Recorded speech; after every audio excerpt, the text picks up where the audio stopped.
Responding to bad days.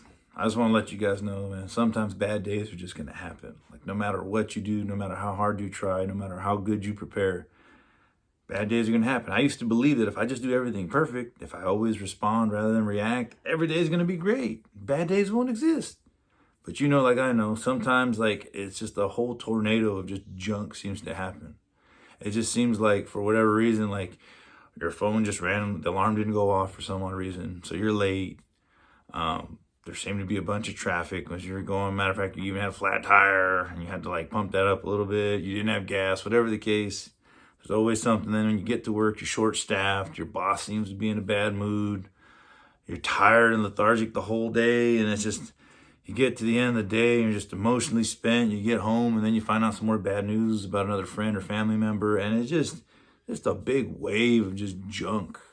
And we've all been there. You sit there ready to cry like, dude, why me? Like, oh my God, please make it stop. Ugh. We've all been there. Now, here's what I'm going to encourage you to do. Like, once again, sometimes there's some bad days that are going to happen. There's nothing you can do about it. However, there are some bad days where you can respond. You can respond the better way. You can actually, instead of saying, why me? That's the reaction. Respond and say, what can I learn from this? Now, the way we can learn from it is, you know, if your alarm didn't go off because your phone was on low, and then, or you set the power setting on low and you know, oh, I should totally charge it. And then you forget to charge it, put it by your bedside, and then the phone dies overnight. And then your alarm didn't go off. Well, that's kind of your fault, right? Because, I mean, you should have charged your phone. So one way to prevent that or learn from that is to charge your phone overnight when you're going to sleep. I know some people tend to snooze while they're laying down sleeping and they're like pushing it and doing all that. Well, then maybe you need to put your phone out of your like laying down range. Maybe you need to put it across the room so you have to stand up to go turn it off. And then that'll prevent you from falling back to sleep and being late and having a bad day. Like, you can learn from those mistakes. And like I said, there's some mistakes you can't learn from. Like if your tire's just magically flat when you go out and there was no warnings, there's nothing you can do about that. But if your gas tank was low and you know you have to go get gas the morning of, that was kind of your fault. That was your choice. Like, guys, trust me, putting gas in the morning, never a good idea. You know, you're going to start the day off late. It's always a bad idea. So the key is you just continue to separate, hey, is that in my control? Can I fix it for future? Can I change something? Is that out of my control? There was nothing I could do. That's just how it ended up turning out. And you got to separate them and make some better decisions and try to set yourself up in the future to have good days. Now, once again, if you're having a good day, it's easy to respond to a bunch of little things. But when you have like 7, 8 big, horrific things happen to you or negative things happen to you, it's hard to respond. It really is. So what I'm going to encourage you guys to do is set yourself up to have a good day.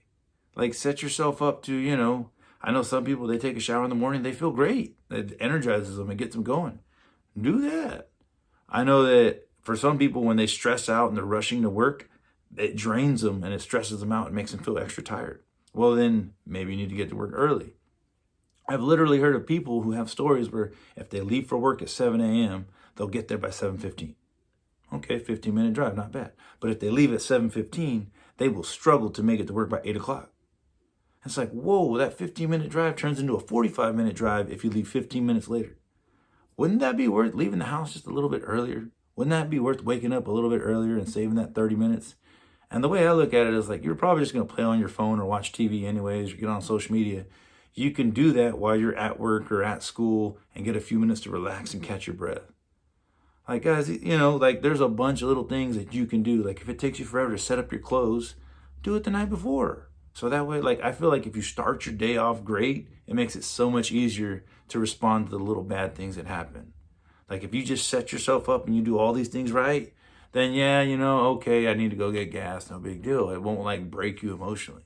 Like there's a bunch of little things you can fix. And so my main point that I'm trying to get at is like, guys, bad days are going to happen and you have to learn to respond and bounce back from them and come back and get them. And as long as you learn from them, that's all you can do. Just, you can accomplish anything you want as long as you want to sacrifice and put in the work. I believe in you. Go get it.